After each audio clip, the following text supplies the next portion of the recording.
ওর আসার বোধহয় সময় হয়ে গেছে ভাবি। না জানেন, এত অনিয়ম করে, ঠিক মতো তো খাই না। আমি তো মাঝে মাঝে নিজে গিয়ে ওকে খাইয়ে দিয়ে আসি। এত অনিয়ম করে, একদম বাচ্চা একটা, জানেন ভাবি। উফ, আমি না থাকলে যে ওর কি হতো। আমি ওকে ঠিকঠাক মতো বলি, বাবু পানি খাও, বাবু নাস্তা করো, না হলেও কিচ্ছু নিজে নিজে করতে পারে না। কি অবস্থা বলেন তো। ও আসার তো সময় হয়ে গেছে, মনে হয় ওই এসেছে।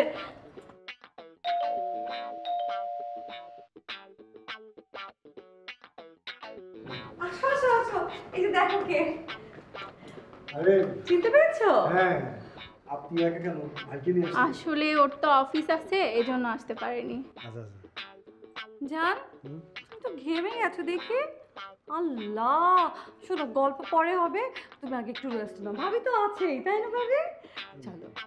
ভাবি সবার সামনে না করলে আচ্ছা দাঁড়াও, এই ভাবি আমি একটু যাই, হ্যাঁ এসিটা ছেড়ে দিয়ে আসি, একটু রেস্ট নেই। চল চল বাবু, রেস্ট চল।